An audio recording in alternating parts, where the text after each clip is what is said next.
தமிழகத்தில் 14 மாவட்டங்களை சூறையாடிய பெஞ்சல் புயலால் ஏற்பட்ட பாதிப்புகளுக்காக தேசிய பேரிடர் நிவாரண நிதியில் இருந்து 2000 கோடியை விடுவிக்க வேண்டும். பிரதமர் மோடிக்கு முதலமைச்சர் மு க ஸ்டாலின் கடிதம்.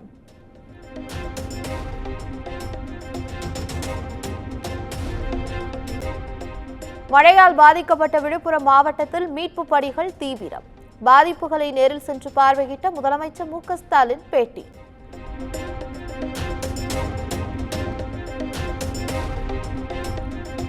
விழுப்புரம், கள்ளக்குறிச்சி, திருவண்ணாமலை மாவட்டங்களில் 1.29 ஹெக்டேர் பரப்பு நெற்பயிர்கள் சேதம். நிவாரணப் பணிகளுக்கு பின் பயிர் சேதம் கணக்கிடப்பட்டு இழப்பீடு வழங்கப்படும் என்றும் முதலமைச்சர் மு க ஸ்டாலின் உறுதி.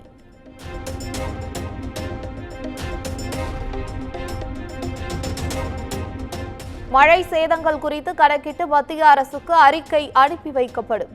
மத்திய அரசின் குழு வந்து பார்வையிட கோரிக்கை வைக்கப்படும் எனவும் முதலமைச்சர் மு க ஸ்டாலின் பேட்டி.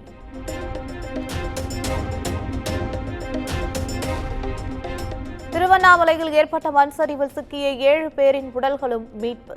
அனைவரும் உயிரிழந்த நிலையிலேயே மீட்கப்பட்டதால் சோகத்தில் மூழ்கிய மாவட்டம்.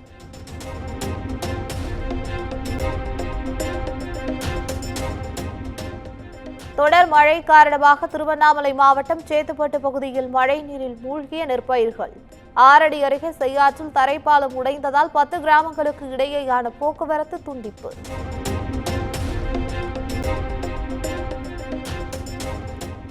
திருவண்ணாமலை தீபமலையில் அமைந்துள்ள குகை நமச்சிவாயர் கோயிலின் சுற்றுச்சுவர் இடிந்து விழுந்து விபத்து.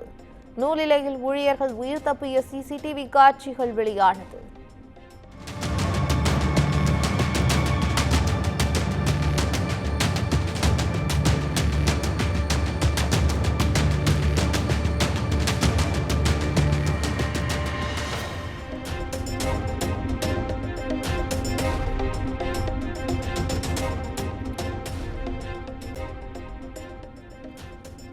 தொடர் மழையால் தருமபுரி மாவட்டம் வத்தலமலை அடிவாரத்தில் உள்ள மேம்பாலம் உடைந்துள்ளது.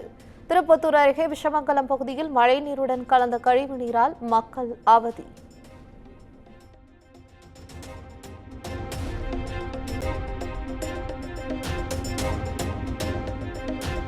கடலூர், கள்ளக்குறிச்சி மாவட்டங்களில் தென்பெண்ணை ஆற்றில் வெள்ளப்பெருக்கு. குடியிருப்புகள், விவசாய நிலங்களில் மழைநீர் புகுந்ததால் மக்கள் அவதி.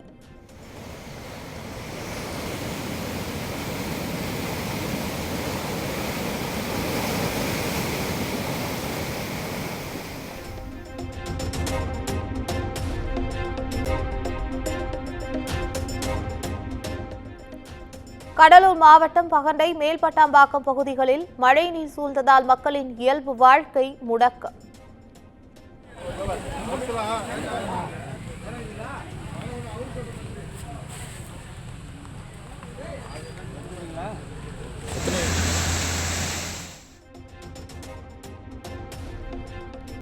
ஆயிரத்திற்கும் மேற்பட்ட வாழை மரங்கள் சேதமடைந்ததால் விவசாயிகள் வேதனை.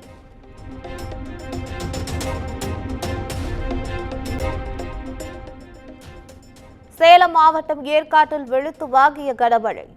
மலைப்பாதையில் ஏற்பட்ட மண் சரிவால் போக்குவரத்து துண்டிப்பு.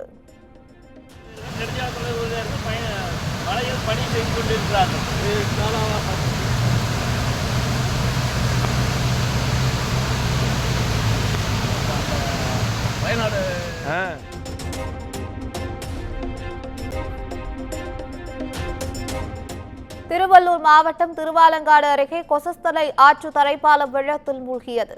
பழையனூர், மணவூர் உள்ளிட்ட 20க்கும் மேற்பட்ட கிராம மக்களின் அன்றாட வாழ்க்கை பாதிப்பு.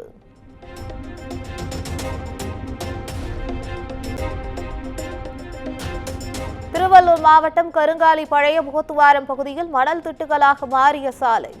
மணல் குவியல்களை அப்புறப்படுத்த வாகன ஓட்டிகள் கோரிக்கை.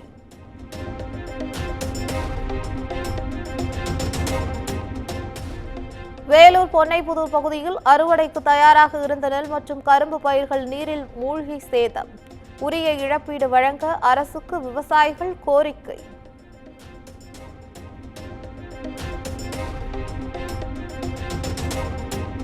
கனமழை எச்சரிக்கையால் கடலூர் மற்றும் விழுப்புரம் மாவட்டங்களில் பள்ளி மற்றும் கல்லூரிகளுக்கு செவ்வாய்க்கிழமை விடுமுறை. திருவண்ணாமலை மாவட்டத்தில் பள்ளிகளுக்கு மட்டும் விடுமுறை அறிவிப்பு.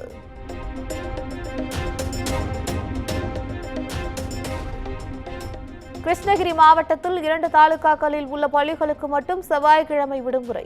மழைநீர் வடியாததால் ஊத்தங்கரை, போச்சம்பள்ளி தாலுகாக்களுக்கு விடுமுறை அறிவித்து மாவட்ட ஆட்சியர் உத்தரவு.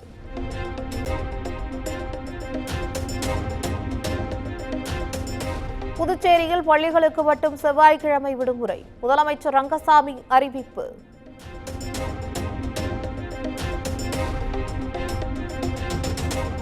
கிருஷ்ணகிரி, தருமபுரி உள்பட 15 மாவட்டங்களில் செவ்வாய்க்கிழமை அன்று கனமழை பெய்யும். சென்னையில் அடுத்த 48 மணி நேரத்திற்கு மிதமான மழை பெய்யும் எனவும் வானிலை ஆய்வு மையம் தகவல்.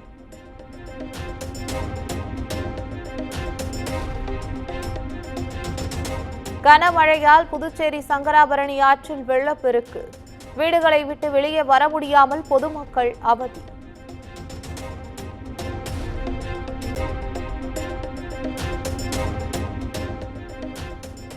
புதுச்சேரியில் அனைத்து குடும்ப அட்டைதாரர்களுக்கும் தலா 5000 ரூபாய் வழங்கப்படும்.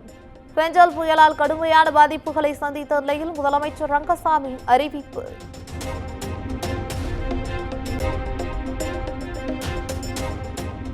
புதுச்சேரியில் மழையால் சேதமடைந்த பயிர்களுக்கு ஹெக்டேருக்கு 30,000 ரூபாய் வழங்க உத்தரவு. சேதமடைந்த வீடுகளுக்கு 10,000 ரூபாயும், கால்நடை உயிரிழப்புக்கு 40,000 ரூபாயும் இழப்பீடாக அறிவிப்பு.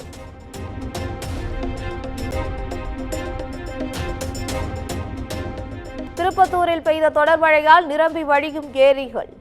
100க்கும் மேற்பட்ட பொதுமக்கள் மீன்பிடித்து உற்சாகம்.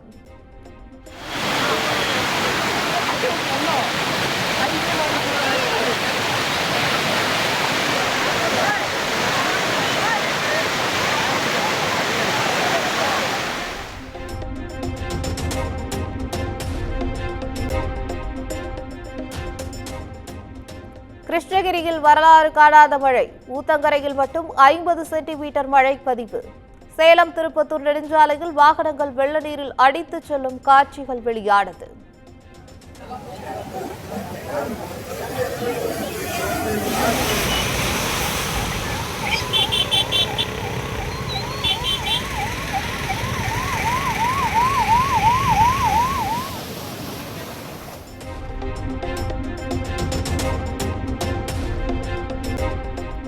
கள்ளக்குறிச்சி தென்பெண்ணை ஆற்றில் வெள்ளப்பெருக்கு. கரையோரம் உள்ள வீடுகளை வெள்ள நீர் சூழ்ந்துள்ளது.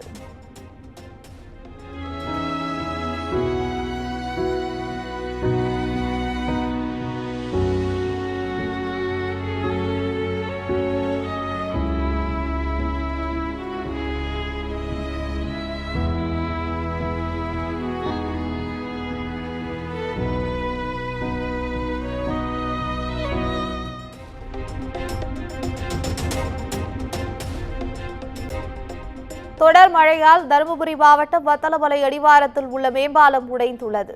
போக்குவரத்து துண்டிக்கப்பட்டுள்ளதால் சின்னங்கா, கொட்லங்காடு உள்ளிட்ட 7 கிராம மக்கள் பாதிப்பு.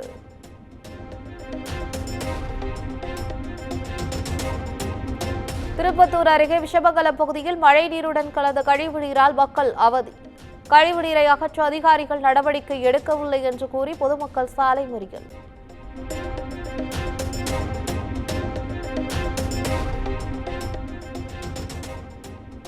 கடலூர் மாவட்டம் பண்ருட்டி அருகே கண்டரக்கோட்டை தென்பெண்ணை ஆற்றில் வெள்ளப்பெருக்கு. அக்கடவள்ளி, ஒரையூர், பட்டாம்பாக்கம் உள்ளிட்ட பகுதிகளில் உள்ள விவசாய நிலங்களை வெள்ளம் சூழ்ந்துள்ளது.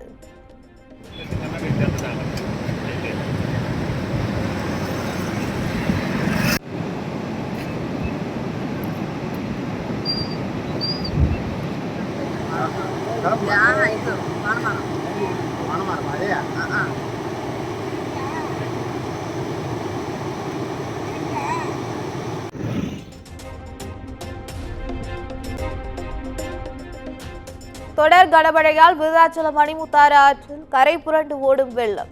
வெள்ளத்தின் கழுகு பார்வை காட்சிகள் வெளியீடு.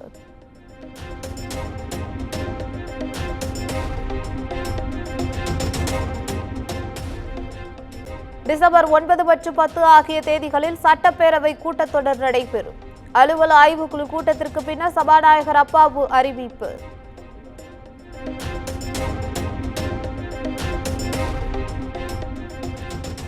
சட்டப்பேரவை கூட்டத்தொடரின் போது டங்ஸ்டன் சுரங்கத்திற்கு எதிராக தனி தீர்மானம். சுரங்க உரிமையை ரத்து செய்ய வலியுறுத்தி தீர்மானம் நிறைவேற்றப்பட உள்ளதாக சபாநாயகர் அப்பாவு பேட்டி.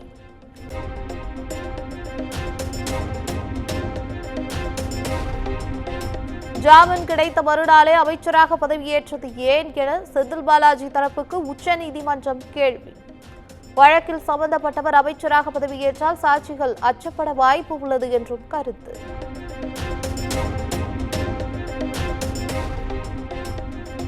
அவதூறு வழக்குகளில் பாஜக மூத்த தலைவர் ஹெச் ராஜாவுக்கு சிறை தண்டனை. மேல்முறையீடு செய்ய சென்னை சிறப்பு நீதிமன்றம் அனுமதித்த நிலையில் தண்டனை நிறுத்தி வைப்பு.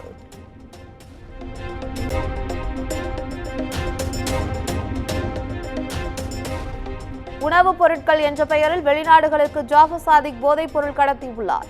சென்னை சிபிஐ நீதிமன்றத்தில் அமலாக்கத்துறை தாக்கல் செய்த மனுவில் அதிர்ச்சி தகவல்.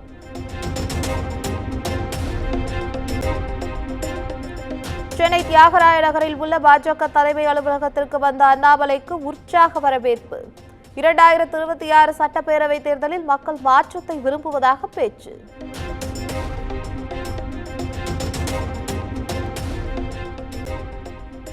தெலுங்கு பேசும் மக்களை அவதூறாக பேசியதாக தொடரப்பட்ட வழக்கு. நடிகை கஸ்தூரிக்கு வழங்கப்பட்ட நிபந்தனை ஜாமீனில் தளர்வு.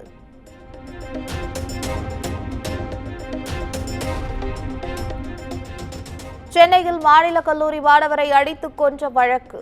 பச்சையப்பன் கல்லூரி மாணவர்கள் 4 பேருக்கு நிபந்தனை ஜாமீன் வழங்கி சென்னை உயர்நீதிமன்றம் உத்தரவு.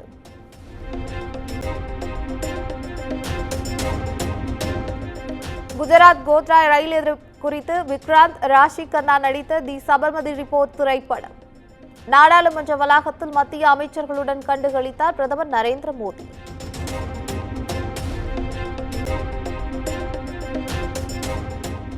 பல்வேறு கோரிக்கைகளை வலியுறுத்தி நாடாளுமன்றத்தை நோக்கி விவசாயிகள் பேரணி.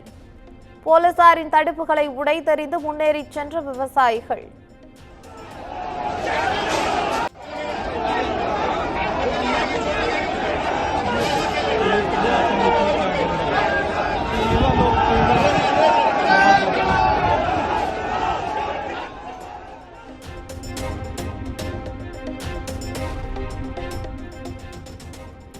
பொதுமக்களுக்கு இடையூறு ஏற்படுத்தாமல் போராட்டம் மேற்கொள்ள வேண்டும். விவசாயிகளின் டெல்லி சலோ போராட்ட வழக்கில் உச்சநீதிமன்றம் வலியுறுத்தல்.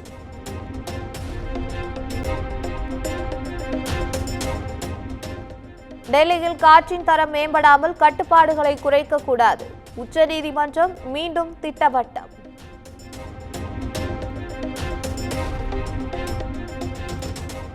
தாராவி மறுசீரமைப்பு திட்டத்திற்காக 25,000க்கும் மேற்பட்ட குடியிருப்புகள் ஆய்வு. நவீன வசதிகளுடன் கூடிய புதிய வீடு அளிக்கும் திட்டத்திற்காக கணக்கெடுப்பு பணி தீவிரம்.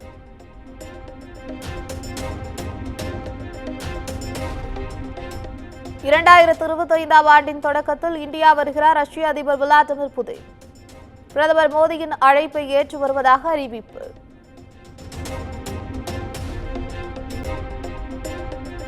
காசாவில் இஸ்ரேல் தாக்குதலால் பலியானோர் எண்ணிக்கை 44,466 அதிகரிப்பு. ஐநா உணவு கொள்ளையடிப்பு முகாம்கள் மீது தாக்குதல் எனவும் தொடரும் கொடூரம்.